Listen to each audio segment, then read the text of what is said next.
Spoiler alert, we win. Written and read by Brother Jerry Valenti. Are you someone who really gets into watching your favorite sports team compete in a game on TV? I'm not talking about a casual fan who just watches for entertainment. I'm referring to someone who lives and dies with every play, shouting with exuberance when their team does something good and groaning in agony when something bad happens. If you're someone who roots for teams from Pittsburgh, this might well describe you. If this is you, then you likely go through an entire game gripping the arms of your chair, pounding on your knees, and shouting until you're hoarse. And then, the game is over, and your team has won. Hooray! It's been a wild ride, an emotional roller coaster, but your team is victorious. Maybe you could have done without all those anxious moments, but while the outcome of the game was in doubt, you couldn't help but react to all of the events that made it look like your team might lose. Now, let's go through the same scenario of watching this sporting event on TV with just one change.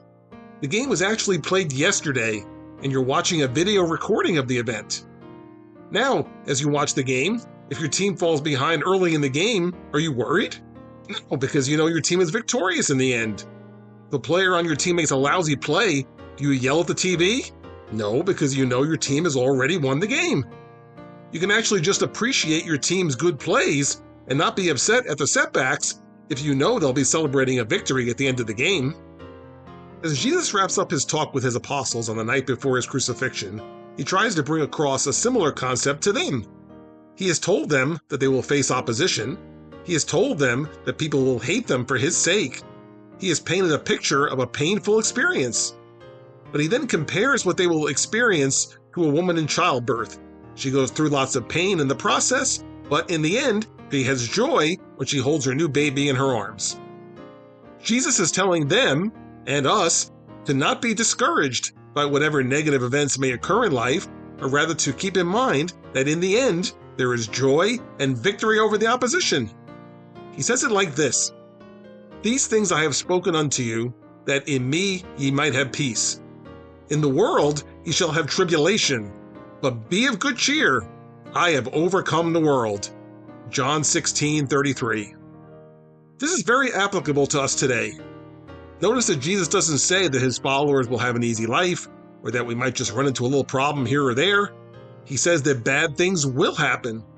We will experience tragedy, heartbreak, discouragement. Some of these may cause us to wonder whether we are in fact on the winning team. But make no mistake, Jesus isn't saying that he's going to be victorious. He's already won the victory, which means that when we reach the end of time on earth, we win too. So as you encounter opposition or negative events in this life, try to remember that none of these tiny blips on the timeline of eternity change the final outcome of the game we are engaged in. The enemy may try to use life's heartaches and setbacks to get you to question whether you're on the right path and whether you will be victorious in the end, but don't give him the chance to snatch victory from the jaws of defeat. If we remain faithful and endure to the end, we can be of good cheer. Jesus has seen the end of the story, and he's given us a spoiler alert. We win.